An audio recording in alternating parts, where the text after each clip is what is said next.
Getting cold out there. Brr. Cold War, Cold War, Cold War. New ice age in relations with the West. We will have a relationship. The question is, what kind of relationship? Maybe the kind of relationship where Russia is the threat and NATO is the peacemaker. Russia's provocations, Russia's aggression. Bloody Russians, they keep moving their country closer to our bases. There you go, totally clear why Russia would be blamed.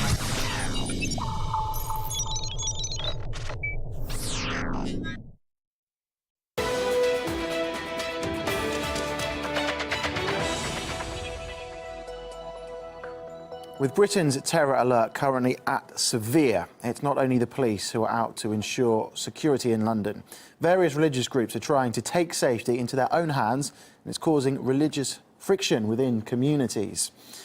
Now, there are Jewish patrol cars from the Shamreem security group who are getting in on the act, while in another part of the capital, there are Islamic Sharia patrols, where there are also Firebrand Christian vigilante groups, and it's proving to be a volatile mix. Harry Fear caught up with one of their members. What motivates you? My love for this country. The head of the Christian and openly anti-Muslim group says it's becoming the premier patriotic organisation in the UK. They've recently revived their so-called Christian patrols in high Muslim population areas, notably in what it calls Muslim-occupied East London. It's treachery and that area has been transformed from an area of our city filled with our people that endured the Blitz, and now it's looks like Pakistan or Saudi Arabia. Patrols were originally organised to combat infamous Muslim patrols last spring. Go away from the mosque now. Muslim patrol. The Muslim gangs in particular are harassing women who are not covered up properly or not dressed how they would like, under Sharia law. Activists hand out provocative leaflets with no face veils and no mosques symbols. As the activists and residents clash, police step in numbers. Anti-racism campaigners accuse the organisation of using the Paris attacks to revive what they say is its dying activist base and dwindling funding. The group recently launched a mobile app which received critical anti-racist reviews. But its full-time salaried staff say Britain First's going from strength to strength. I've never seen it stronger in terms of members, in terms of supporters, in terms of activist levels. The organisation's faced controversy with one prominent former member describing it as guilty of inciting hatred and flaring community tensions. It's when we go there, we have Muslims screaming at us, this is our area, it's a Muslim area, go away, you're not welcome. We're here to tell them that it's not your area, it's still our area, you're our guests. By and large, the community, which includes the Muslims who live here, think they're rather a joke. But of course they do have the capacity of causing real upset. And judging by the organisation's reach on social media, their message is resonating with hundreds of thousands. Their Facebook page boasts almost as many followers as the Tories, Labour and Lib Dems combined. I don't think they're Christian at all. They are troublemakers. They're coming here from outside. Outrage with Britain First's so-called Christian patrols, major Christian denominations have penned a letter rejecting the group's presence in the community. And on those Muslim patrols plaguing that area, well, that very small group were active for only one weekend at the beginning of 2013, and because of prompt action by the police and community groups, including local mosques, were quickly arrested and have been sent to prison.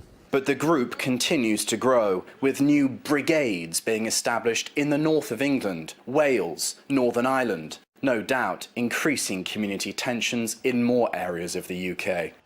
Reporting for RT, I'm Harry Fear. US police are embroiled in yet another controversy after getting caught using mugshots of black suspects for target practice. It happened recently in North Miami, prompting accusations of racism. Clergy members launched a Twitter campaign volunteering their faces to be used instead. They added that they don't want anyone to be targeted, regardless of race. Their efforts gathered steam, with hundreds emailing their photos to police to stop officers from using real mugshots. We spoke to some of the Use Me Instead campaigners who say the problem is much more complex. The North Miami Beach police, they could stop using photos as mugshots, but what we really need to look at as well is, are their policies being carried out in a fair and non-discriminatory way, or are they continuing to stop and frisk and arrest and question and detain and harass and summons young men of color at different rates than their white counterparts for doing the exact same things? It should be a shocking and an upsetting thing to shoot anyone, and unfortunately the police officers were sort of conditioning themselves to see it as a normal thing, a routine sort of everyday thing to shoot a black man by looking at these pictures and shooting at these photographs. The fact that no one in the station, not the captain, not a fellow officer, no one saw that as a problem, and so that it was allowed to happen, really shows how pervasive this mentality is, that black men and boys are somehow dangerous. On Thursday, Russia pulled out of the Parliamentary Assembly of the Council of Europe for 1 year. It's because the organisation extended its ban on the country's voting rights until April, a decision originally made after Crimea joined Russia last year. PACE is a 47-member international body with investigative and advisory powers ranging from human rights to the rule of law. It's now blaming Moscow for a lack of commitment to the peace talks on Ukraine. The head of Russia's delegation said there's no sense taking part in an organisation that doesn't want to hear Moscow's point of view. Before we came to Strasbourg, we have warned our European colleagues that Russia will not accept new sanctions, and especially so if our voting rights are withdrawn, and if we don't get the right to sit in the leading bodies of the Parliamentary Assembly, such as the Bureau or the Standing Committee, it will be impossible for us to stay in an organization which discriminates the Russian delegation. Well, the decision to deprive Russia of its voice was far from unanimous, passing by a narrow 35 to 34 votes. Here's what one of the opponents of the move had to say. I will always fight for their democratic right to express their opinion. I will never vote for the exclusion of any PACE MPs from any country. MPs are elected representatives of the citizens of the countries they come from. By excluding them, you are excluding the citizens of that country, which is not in line with the Council of Europe spirit, having in mind that it was established with an aim of promoting democracy and human rights. Well, we spoke to the head of PACE to ask why Russia is still being kept from voting. It's not about Russia or not about PACE. It's about the security of the people living now in eastern Ukraine who are suffering. You are a very strong supporter of a dialogue. Do you think that the lack of that dialogue between Russia and the PACE over the past couple of months has actually precipitated this crisis? What's the point of keeping with the same strategy? We must find solutions, and Russia is part of the solution, but they say that they are not part of the problem. Like that, we cannot progress. And once again, the Council of Europe has principles, and there some principles are not respected.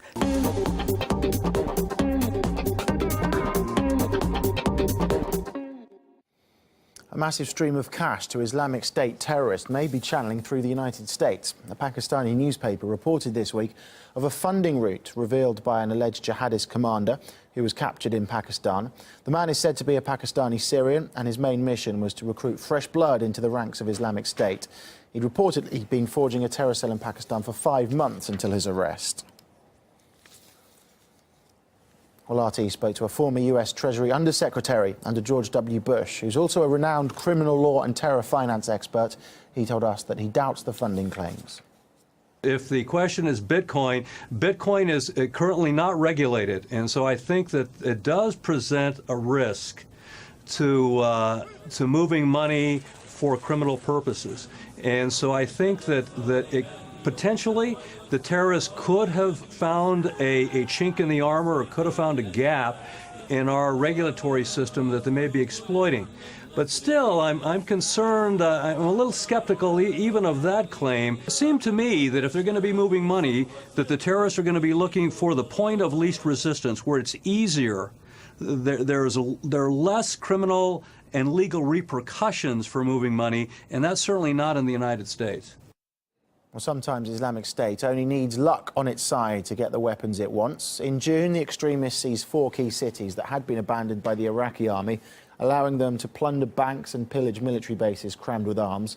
A month later, Islamic State got an unexpected delivery when weapons intended for so-called moderate Syrian rebels were instead mistakenly passed right into their hands. Then ammunition and gun supplies literally fell from the skies and into the hands of ISIS, thanks to an airdrop that went wrong. The Pentagon had hoped to arm the Kurds, but then blamed the wind for missing the drop target.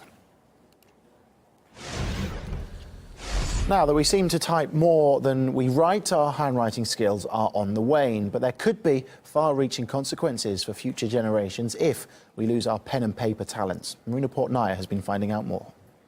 Let me sign the next executive order. From executive orders to the Declaration of Independence, American presidents have used cursive penmanship to record and preserve history. But that may soon become a thing of the past. It turns out that the elegant script of cursive handwriting is barely being taught anymore. The Federal Common Core Education Guidelines, unveiled in 2010, call for legible handwriting to be taught in kindergarten and first grade only. As a result, the majority of U.S. public schools have stopped teaching cursive to students, as more emphasis is directed towards technology. Some classrooms are abandoning the pencil altogether and teaching the alphabet on a keyboard. That's a detrimental mistake, says writing teacher Lori Spiegel. People will become less creative and they'll have more frustrating experiences writing when they are no longer writing by hand at all, but they are limited to the keyboard and to the computer. Limiting our physical functions in terms of output to the keyboard is going to change the way our brains work. Several studies show that children who learn to write by hand read more quickly, have better memories, and are better at generating ideas. Researchers also found cursive to be an effective tool in developing motor skills and treating dyslexia. A handwritten signature used to be considered part of a person's identity, a mark of individuality and character. But as cursive morphs into a foreign language for America's future generations, technology is making it easier for adults to also abandon the elegant technique. Hello. I am a highly sophisticated robot, and I write letters for Bond. Yes, this new service writes handwritten notes for those who can't be bothered. The Bond robot can reproduce any penmanship or create one for you. Just type in your note and enter the address, and we'll take care of the rest. But if the keyboard grows more powerful than the pen in America, future generations will likely be writing less. And the revered John Hancock signature on the Declaration of Independence may eventually be considered nothing more than scribble on a document most students can't even read. Marina Portnaya, RT, New York. Well, coming up, inspirational stories from women with dwarfism who have overcome the odds to forge successful families and careers.